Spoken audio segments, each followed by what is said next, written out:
Welcome to No Longer Conformed. We're studying the book of Revelation. In this session, we'll be looking at Revelation chapter 11, verses 1 and 2. Let's read those verses. Revelation 11, verse 1. Then I was given a reed like a measuring rod, and the angel stood saying, "Rise and measure the temple of God, the altar, and those who worship there.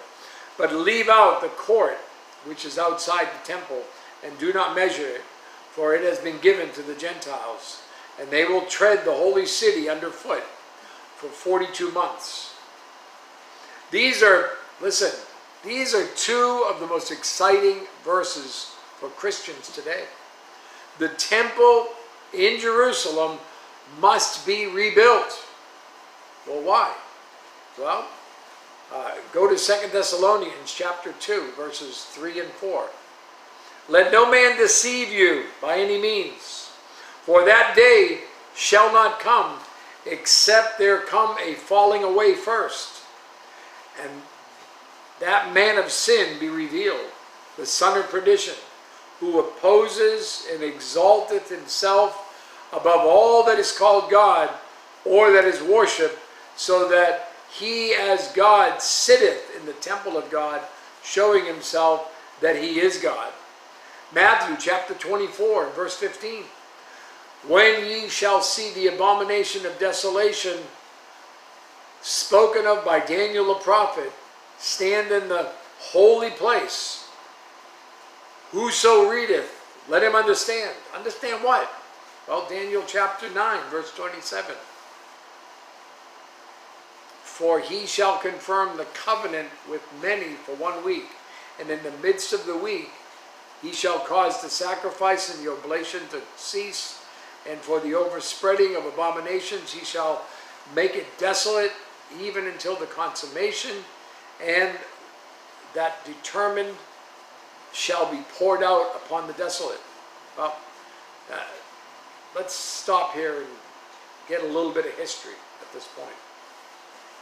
Solomon's temple of 1 Kings was destroyed in 587 BC when King Nebuchadnezzar took Israel captive. In his book, Ezra records the rebuilding by Zerubbabel. It was attacked in 170 BC by Antiochus Epiphanes, and it was ruined. Herod's temple took 46 years to build, and it was destroyed in 70 AD.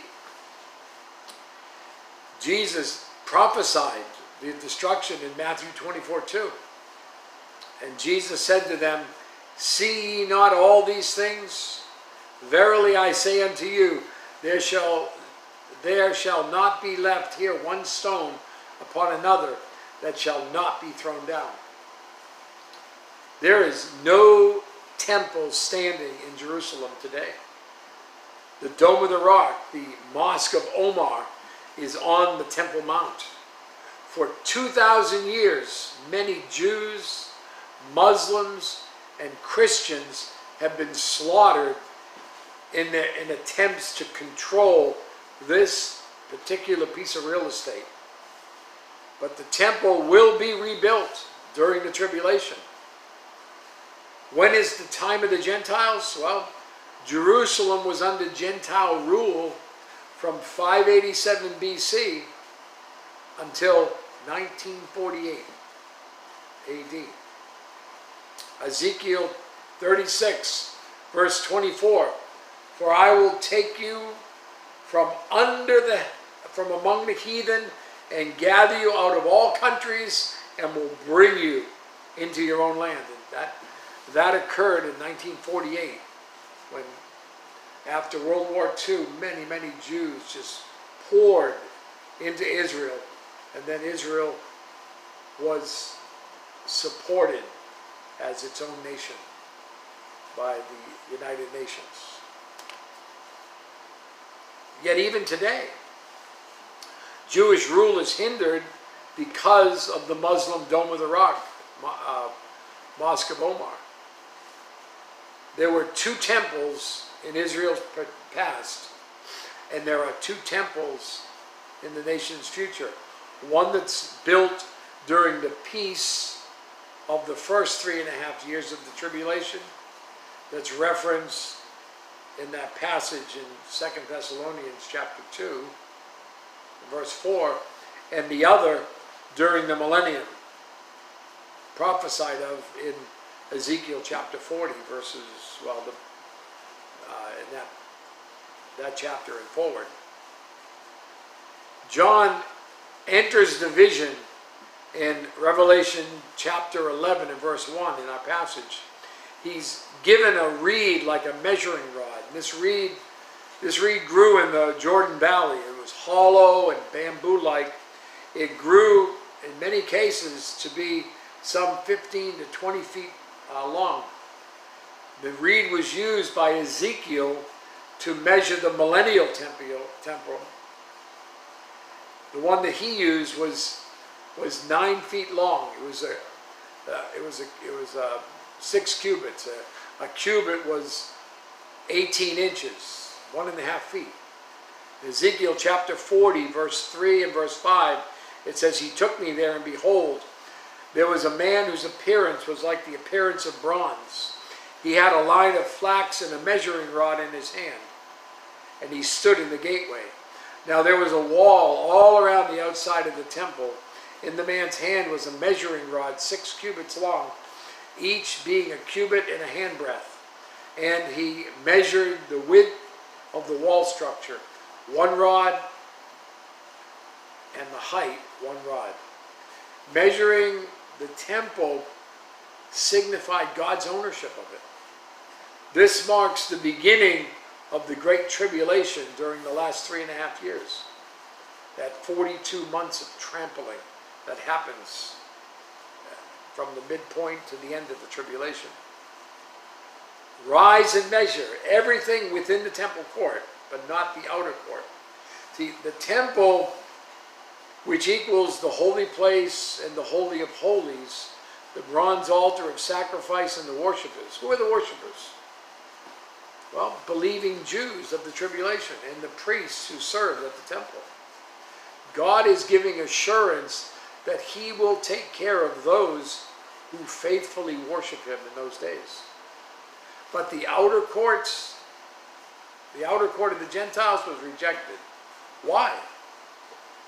It's God's rejection of all unbelieving Gentiles during the Great Tribulation.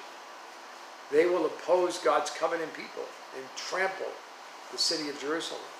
When? After the man of sin overthrows all Jewish worship at midweek, after 3.5 years, and sets up his own throne, the abomination of desolation. Chapter 11, verses 1 and 2, the first part of 2, are during the first part of the tribulation. And the second part of verse 2 occurs in that final 42 months. It is the visible, evil career of the Antichrist. It's recorded in chapter 13 and verse 5.